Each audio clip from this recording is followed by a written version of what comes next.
Totoo ba ito na maging sina Rufa May Quinto at People's Champ Manny Pacquiao ay may warrant of arrest din? Definitely, wala dyan si Nadine Lustre. Mukhang imposible sa ngayon na magkasama sila. Si Enrique Hill kaya na, kailan mo ma-interview? Talagang malaki naging epekto kay Enrique yung pag-split nila ni Liza Soberano. Teka, inamin na ba nila? Bakit sumababa ang loob ni Daniel sa mga nakaparehas ni Catherine? Parang nagkasamaan ng loob. Si Daniel at si Dominic Roque na parang ayon sa kampo ni Daniel. Totoo ba yun, kid? That na sinabi ni nanay? Hindi ako yun, ha? Huwag ka na nagsasend ng ganon, kid, no? Hindi nga ako. Ba't ba pinagpipilitan nyo ako? Hindi ako. Mamatay. Ano? Ano na nga? Ito na ang latest, kaya tumutok ka na, dali. Ito na nga!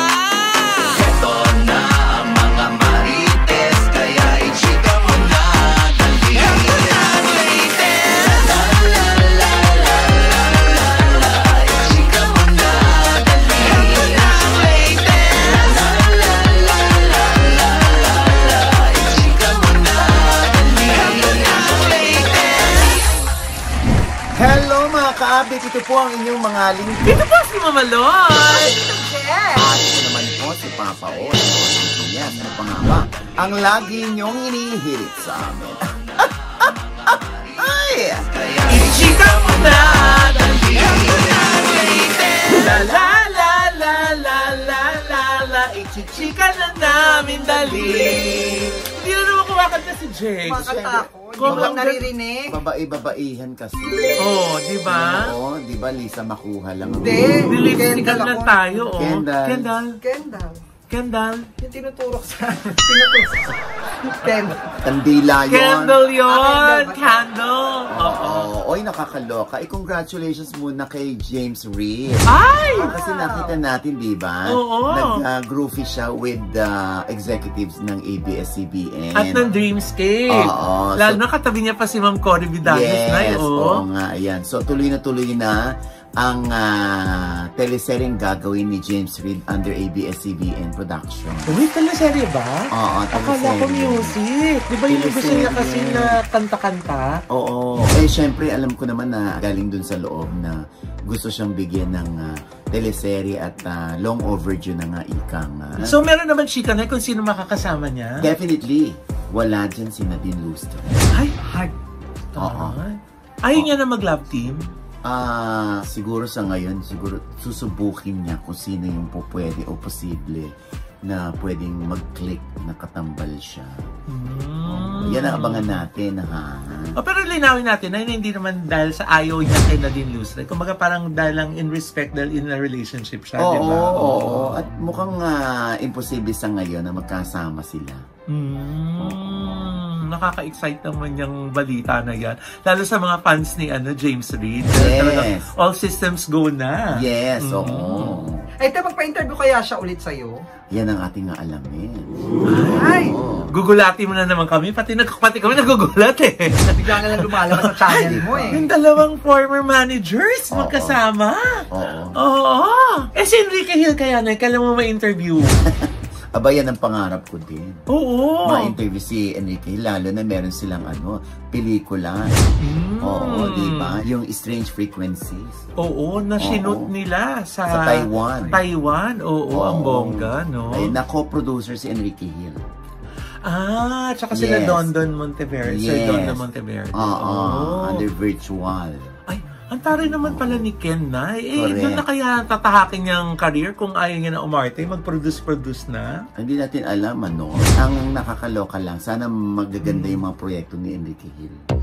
Oo, kasi yung una, yung Big Bird, parang nakatulong ba kay Enrique Hill? Hindi masyadong pumatok sa takilya yun, di ba? Yung pelikulang yan. Pero sana naman makabawi this time dun sa kanyang MMFF movie. Dahil isa ito yata or sa mga horror films, di ba? Ngayong MMFF 2024. Meron kaya siya na ka-love team or love interest dito sa kanyang bagong pelikula? Parang wala. Grupo-grupo kasi feeling ko parang ayaw ni Enrique Hill. Muna. Gusto niya mag-solo. Parang Joshua. Oh! Eh baka naman naantay si Liza. Ha? Ha? Diba? Para may kalabtig siya ulit. Ba't mo naman nabanggit si Liza? Oo nga. Hindi, naalala ko lang, kasi may friend ako, nakita sila, si Jeffrey O. Si Liza, tsaka si Jeffrey O, ha? Oh. Nakita sila sa Las Vegas, kumakain sa isang restaurant. Oh. Kailan yan? Itong week lang na to. Oh. Ay, may friend si Jake sa Las Vegas. Hanggang friend Kasi na lang. nakakagulat yung balitang yun eh. Hanggang friend na lang, di ako makapunta eh. Sa mga friend ko na lang. Ayan na, ang tabayanan natin. Eh kung nakita silang together, edi sila pa rin kaya? Professional lang kaya yung kanilang relationship o meron ding personal? Uy, next item na tayo. Ha? Ba't parang sagutin na? Wala akong alam. Ha? OG Diaz? Ha? Walang alam? O di meron. Basahin mo na. Ano ba kayo? Hayaan nyo na, basta happy naman sila. Sino tayo para pumunta sa happiness ng ibang tao? Yes. Diba? Oo. Oo. Eh si ano kaya na, si Enrique, magkakaroon din ng teleserye sa ABS-CBN? Oo nga eh, hindi. Ang balita ko parang naudlot. Oo, naudlot. Pero yung unang usap, meron. Pero ngayon yata, ewan ko, kasi parang hindi 100% yung puso ni Enrique sa kanyang pagbabalik showbiz eh. Talagang malaki naging epekto kay Enrique yung pag-split nila ni Liza Soberano. Teka, inamin na ba nila? Yun ang abangan natin. Ba't ba akong umaamin? Ano ba yan?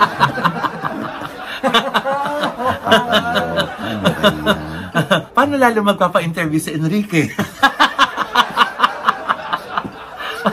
Basta pangarap ko yun na Oo. anytime, no, Diyos ko. Oo. At saka syempre, Nay, alam mo naman yan, ang daming nakapilang magpa-interview sa'yo from the MMFF entry. Sana isa din si Ken doon, ano? Basta pangarap ko si Enrique Hill na makausap, makahuntahan, one-on-one. Sana magkatotoo. Mali mo maging katulad ng effect nung nangyari kay James Reid, di ba? Nung bumalik si James Reid, tapos na-interview mo, tapos na-ikwento niya yung mga ibang nangyari sa kanya. Binahal siya ulit ng mga tao, di ba? Yan ang maganda yun kung magagawa mo. Ba't mahal naman ng mga tao si Enrique Hill? Kaya nga, ibig sabihin, baka syempre ngayon mas magkaka-update yung mga tao about sa mga nangyari sa kanya recently, di ba? Maikukwento niya sa'yo. Tingnan natin kung yung manager mapagbigyan tayo, si Randy. Yes. Oo, ayan ha. At saka syempre, maichichika natin sa maka-update. Yun Naman. tungkol sa pelikula, mapag-uusapan nyo. Mas magkakaroon tayo ng input kung what the movie is all about. Yes, diba? oo. And speaking of yung solo-solo, di ba? Nagsusolo si Enrique. Ito naman si Joshua Garcia. Oo, nagpahayag sa isang panayam na pangarap niya makatrabaho itong si Catherine Bernardo sa isang pelikula. Oo. Ay, hindi ba siguro yan imposible na? Kasi di ba friends sila? Yes, friends sila. Friends din si Joshua. Tsaka si Daniel Padilla, hindi pa. Hindi naman siguro ikasasama ng loob yan ni Daniel. Kung sakali man na isang araw mabalitaan natin na gagawa nga ng pelikula si Catherine at si Joshua. Bakit sumababa ang loob ni Daniel sa mga nakaparehas ni Catherine? Meron ba? Sino ba nakatrabaho ni Catherine? Siyempre si Alden. Si Alden. Kasi nung sila pa, ang Katniel pa. Di ba? May selos factor pa kay DJ. Oo, di ba? Di ba pumunta nga siya ng Hong Kong? Oo. Di ba? Yun talaga aware doon si Alden na, oops, parang hindi ako gusto ni Daniel. Parang ganon. Pangalawa, ang alam lang natin si Dominic Roque. Friend lang din talaga. Oo Sister, nga. di ba? Oo nga. Pero, di ba, parang nagkasamaan ng loob. Si Daniel at si Dominic Roque na parang ayon sa kampo ni Daniel parang pinrake ni Dominic Roque yung bro code nila. Oo. Kay Joshua kayo magkakaproblema? Feeling ko naman walang pakialam si Joshua dyan. No? Kung magkaaway kayo, basta pareho ko kayong kaibigan. At saka kung matatandaan natin, di ba, nung PBB days, crush na ni Joshua si Catherine. Oo, inamin niya yun. Diba? Oh. Hindi imposible yan, lalo na't apakahusay ni Joshua at may box office appeal din yan. Ay, oo. Di ba nga siya yung nanalo nung box office king dun sa Star Magic Christmas Ball? Dahil nga naka 400 plus million. 450 million. Ang Unhappy for You. Yes. Oh. Naku, pag pinagsama mo yung dalawa, baka more than 1 billion ulit, ano? Tingnan natin, ano? Oo. Ikaw, Nay, sa tingin mo, ano magandang project ang pagsamahan nila? Siguro isang tambalan nila. Ha? Tinagalog mo. Hindi, ano kaya? Rom-com? Drama? Love story? Actually, si Catherine pang rom-com. Bagay na bagay siya. Parang shota. Parang ganun. Sa pelikula, ganun. Kasi, kung matatandaan natin yung A Very Good Girl, kumita rin naman yun ng 200, almost 300 million. Pero malalim kasi yung tema no? Saka heavy acting. Mas gusto ng mga tao na may ka-love team o merong shota, merong boyfriend, itong si Catherine. So, mas bongga yung pagka, pag natuloy ang rom-com na Joshua, Catherine. O ano yung nila? Anong tawag sa kanila? Josh Cat? Josh Cat? Cat Josh? Cat Josh? Cat Josh o Katchwa. Katchwa? Katchwa. Kaya lang Katchwa. Katchwa. Ano nang tinapay? Ang kanina. Katchwa. Oo, ang tambalang Katchwa. Ang ganda nun, Ay, nako. Ayan ang abangan natin, In fairness, nakaka-excite yun, Diba? Oo. Tsaka kung ba mag-rom-com sila, breather yun para sa kanilang dalawa pareho. Dahil nga, di ba, medyo heavy drama yung mga recent na mga projects nila di ba? Correct. Oo. Sana matuloy. Manifesting ulit. Ay, nako. Finally, nagpahayag na ang lead vocalist ng parokya ni Edgar na si Chito Miranda sa kasong kinakaharap ngayon ng misis na si Neri Naig Miranda kaugnay ng pagkakaaresto sa aktres ng mga kapulisan ng Pasay City Police. Idinipensan ni Chito ang misis na isa lamang endorser ng Dermacare, si Neri, at wala itong tinatanggap na pera mula sa mga naluging investors ng Dermacare. Mabait umano ang kanyang misis, matulungin at mapagkawang gawa. Hiling pa ni Chito na sana ipalayain na ang kanyang asawa na ikinulong habang ang mga totoong may kasalanan ay hindi naman hinuhuli. Itinuturo ni Chito na nakaitsanda ang pera at wala sa kanyang asawa. Kahit daw ang alinmang mga cheque ng mga investors ay walang nakuha ang kanyang asawa. Inihatid na sa BJMP si Neri dahil non-bailable ang syndicated staffa at isa lamang na kaso ang napiyansahan nila. Maraming artista ang nakisimpatya kay Neri. Isa na rito ang abogado at dating senador na si Kiko Pangilinan, at ang sabi nito, ang product endorser ay isang talent lamang at hindi dapat nananagot sa iligal na gawain ng isang korporasyon. Inilabas naman ni Chito ang isang liham kung saan humihingi ng apology ang owner at operator ng Dermacare na si Chanda Atienza kay Neri dahil wala naman daw itong kinalaman sa negosyo. Nag-express pa nga ng desire si Neri na tulungan ng isang investor para maayos ang problema sa may-ari ng korporasyon, tanda ng kanyang malasakit sa isa sa mga investors. Kaya si Chito Miranda ay nagsabi sa post na ni isang cheque ay walang kinuha si Neri at nakay Chanda lahat ng pera. Tila may pagkakahawig ang nangyari kay Neri sa naging kaso ni Ricardo Cepeda noon na ilang buwan ding nakulong dahil nagpasok din ng pera ang mga investors sa kumpanya na ini-endorse ni Ricardo. Same with Neri na dahil kilala ay nakuha agad ng kumpanya ang trust ng mga investors kaya sila nagpasukan bilang mga investors. Pero nung nalulugi na raw ang kumpanya ay kinuyog ng mga nagrereklamo itong si Neri. Samantala, may nagparating uli sa amin. Totoo ba ito na maging sina Rufa May Quinto at People's Champ Manny Pacquiao ay may warrant of arrest din? Tulad ni Neri, endorser din ng Dermacare si Rufa May. Si Manny naman ang nakalagay ay franchisee / brand ambassador noong 2022. Nakakaloka ha? Sana hindi ito totoo. Otherwise, maaari itong linawin ng kampo ni Rufa May at ni Manny Pacquiao. O baka hindi rin sila aware sa surprise warrant of arrest. Nasambit tuloy ng aming source. Nakakatakot ng maging endorser or brand ambassador ng isang produkto. Pag ang mga kasosyo sa korporasyon ay nalugi, ang hahabulin ay ang mga endorser. Kawawa naman daw ang mga artista kung ganoon.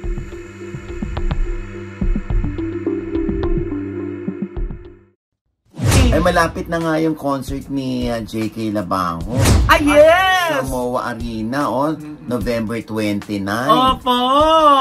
Naku, mukhang isang malaking party ito. Dahil talaga, di ba, mga classic na mga awitin ni JK, sasabayan nating awitan. Oo. Oo. Tapos tayong dalawa doon, nandun tayo. Dadaan kami sa backdoor.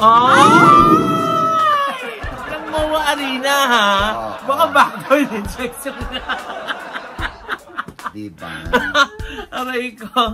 Diba? Binigyan tayo ng VIP pass. Bastos naman. Ba't may Feeling ko siya yung nag-send. Sandali muna. Ulaan nyo, meron pa akong blind. Ay! Sino itong gwapong baget? Miyembro ng grupo dati. Nag-send ng dick pic. Kanino? Diyos ko, sa isang kaibigan. Yung usong-usong dick pic. Yung daliling ganyan, nakalagay sa mesa. Tapos 4 lang yung sinin. Tapos ito, yung panlima. Yung panlima. Pinalit. Yung dick pic niya. Dito pinalit, hindi dito Kasi ito, hinlalaki. Hinlalaki. Ito, hinliliit. Saan pinalit dyan? Ito. So malaki. Tawa ko ng tao. Kakalok. Friendly naman kami, ba't hindi nga ako sinendan? Sinendin ba sa'yo? Chinika namin sa Quizmosa. Uy, send mo nga sa amin. Sinend ba sa'yo? Sinend. Hindi nga sa amin sinesend, ang damot-damot. Kakaloka naman. Ano ba naman yung pasabog ka minsan? Correct. Ito naman, kakapirasong parte ng katawan lang eh. Ito na nga. Diba? Dax. Ay! Pero, ang pangalan, bata pa. Talaga? Biro mo, bata pa yung pangalan, pero Dax? Pangalan lang kasi yung bata. So yung pangalan, bata? Yung pangalan, bata? Bata. Si Junjun, matanda na. Bata yung pangalan, pero yung Junjun, Efren bata rin. Sumabri naman yung tanda. Malay mo, hindi na lang siya mag-send ng picture, ipakita na lang ng live. Sample, di ba? Dahil ba't papakitin na natin kung papakita niya ng live na yan? Junior yung pangalan niya. Di ba, bata? Junior. Hindi kid. Hindi kid. Banta ang pangalan. Hindi pala kid.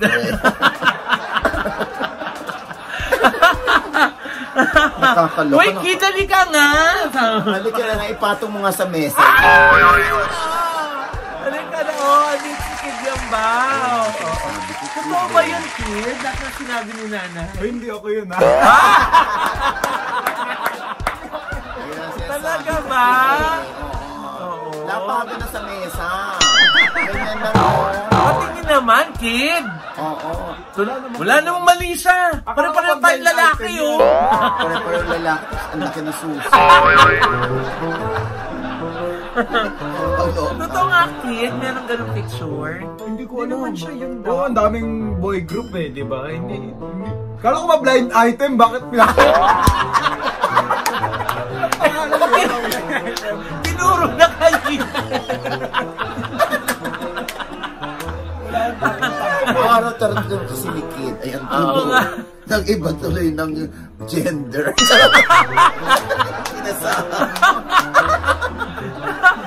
Baka nung nakita. So hindi ikaw yun. Ang mabuti na yung malinaw, hindi daw si Kid Yambaw yun, ay. For now,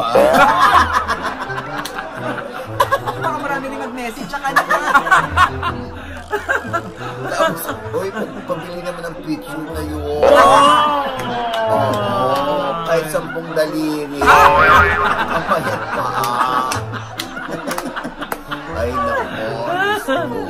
Huwag ka na nagsisend ng ganun, kid, no? Hindi nga ako, ba't ba pinagpipilitan niyo ako? Hindi ako. Mamatay. Ano? Hindi ako sagot. Ay, nako. Kaloka. Ay. Ito na ang balita kay Rian Ramos. Ay, naku, congratulate natin si Miss Rian Ramos na dahil siya ay nominated para sa kanyang pagganap dun sa Pulang Araw. Yan. She is nominated. Diba? Ang bongga, oh. Nominated siya para sa Best Performance sa 2024 IMA wa IMA Asian Film Festival sa Japan. Yes. Tapos, ayan, siyempre, pareho silang award-winning ni Sam Versosa, yung kanyang boyfriend. Yes! Dahil si Sam Versosa ay meron ding tumanggap din ng award. Oo, at sa Gucci Peace Prize. Wow! Congratulations at Humanitarian of the Year Award. Wow! Congratulations. Hindi, sa totoo lang yan si Sam Versosa na tumatakbong mayor ng Manila. Talaga namang generous yan. Talaga mapagkawang gawa yan. At saka talagang pagbababa siya, gusto niya, talagang yung mga matatanda, priority niya mga lolo't lola, yung mga parents, saka yung mga PWDs. Yes. Oo, kaya lagi siya nagbababa ng proyekto sa Maynila. Totoo. Na yung iba, iniintriga pa. Kasi nga wala silang maibabang project, wala silang maibabang ayuda. Kaya, ang kaya lang nilang gawin, intrigahin si Sam. Pag wala talagang maibatong issue na, di ba, na negative, hahanapan. Kaya gagawa na lang ng storya, nakakaloka. Dati pa nating di ba, patron si SB, si Sam Versosa sa ating Kasuso Foundation, di ba? In fairness to Sam Versosa. Kahit nung wala pa siya sa politika, di ba, nanay? Kahit hindi pa siya party list representative, talagang na siya, pilantropo na siya, nay. Ayan ha. And congratulations again, Rian. Good luck! Good luck! Sana manalo si Miss Rian sa kanyang nomination.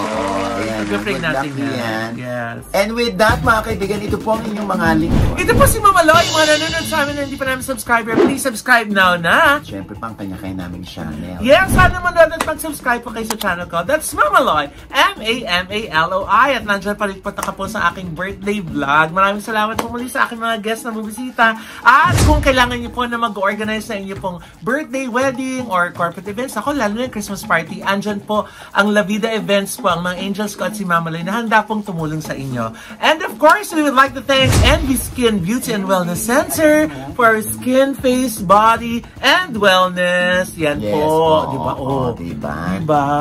Lahat po kami Envy. Envy babies. Siyempre, lahat din na nag-makeup sa amin. Yes! Martina Sabusap. Yan. At ang nag-book sa atin ay si Betchay Halili. Yes. Ayan. Kasi thank you so much. Nandito kami ngayon sa Soler. Yes. North. Kasi meron kaming trade launch. Oo at nga. kasama ang Quizmosa doon. Yan. Kaya nagsisiksikan kami sa room. Totoo. Ako naman pasalamat ako si Barbie. Yes. Kasi syempre, nag-ano kami dyan, nagpasample kami ng game namin dyan ng segment sa Quizmosa. Wow. Kung saan yung mga clients, yung mga contestants namin. Ay, ang bongga. Grabe ha. Kaya thank you so much sa TV5. Yes.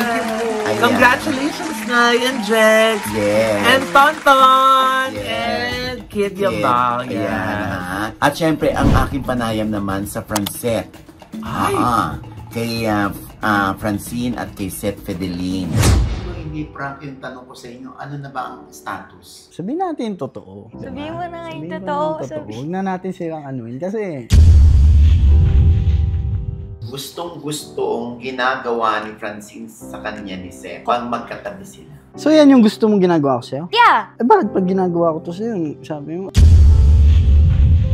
Sino ang seloso o selosa sa'yo? Selos?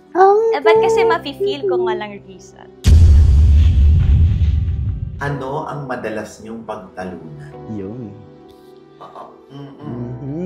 Tito, hindi ko na ito yung susulat. Bigyan kita ng 3 Pag wala kang nahulaan sa 3, talaga tampuan to malala. Okay. Meron ba kayong nakatampuhan na gusto niyo makabati one day? Nakikita namin yung ang dami pa lang at ang bilis nila gumawa ng kwento. At makikita mo yung kung sino yung mas may pinag-aralan sa wala. Ayan, Diyos ko, nagkabukuhan sila dyan sa ating panayam sa OGDS Inspires. Yes. Na nasa I1PFC na rin, ha? At syempre pa... Teka, pa. Hindi pa ako nakakapag-promote eh. Ay, tsaka nakakapagpasalamat. Ay, kanino? Ay. Siyempre, yung akin munang YouTube channel, Tita Jex, may bago akong vlog dyan, panoorin nyo. Ayun. Pasalamatan ko lang, te. Ang Iconic Star, ang N-Transition PH, at ang Bright Excel. Thank you po. Yun. Ayan, oo. Siyempre, ang Gorgeous Smile Dental Clinic. Yes, Ni ayan. Doc JC Solis. Doc JC Solis. At siyempre, ang May mga nagtatanong Ideal lagi Vision na Team. kung saan daw nanggaling ating mga ngiting ito. Siyempre, sa isang karpintero. Kapiterong gumawa nito. Hindi na. Dentista, siyempre, si Oo. Doc JC Solis. Nandyan po sila ang Gorgeous Smile sa tapat po ng Christ the King Church sa E. Rodriguez. Ayan. Hello, Miss Ara! Oo. At syempre pa, maraming salamat sa Nang Fucha. Ay, Nang Fucha. mo. Hindi, yung nagpapakain sa amin akala ko sa minaway ka, Kusmosa. Oo, yung kanilang masarap na pasta, tapos mga lutong bahay. Oo. Tama. Ensaymada, tsaka apakasarap ng kanilang lumpiang Sariwa. sariwa. Yung Ay, kinain ko nako, kagabi. Nang Fucha. Ma'am Rhea, maraming salamat, ha? Thank you po. At syempre, ang Ideal Vision. Oh, yes. Dr. For Yes. our eyewear and Oo. contact lenses. Yes. oo. At belated happy birthday kay Maita Martinez. Happy birthday, Ate Mai! Happy birthday, Maita, ha? At syempre pa, ito pa rin po ang inyong lingkod, Papa O sa OGDS na lagi nagsasabi at nagpapaalala sa inyo na tuwing gigising po tayo tuwing umaga. Huwag na huwag po tayong makakalimot, ha? Na magpasalamat sa Panginoon dahil tayo kanyang ginising. Ibig sabihin, may mission pa rin po tayo sa buhay. Sabay sabing, Every kissing is a blessing! At ano pa nga ba ang lagi niyong inihirit sa amin? Ay! Ichika mo na, dali! La la la la la la la la. Ichika mo na, dali! Isa pa! La la la la la la la la. Ichika mo na, dali! Oo nga. Nakapasok sa Kaya pala iba yung tuwa niya. Kid, alis ka nga dyan! Sa bako. Bongin na. Ah! Teka lang! Pwede ba si Kid na lang yung sumundot?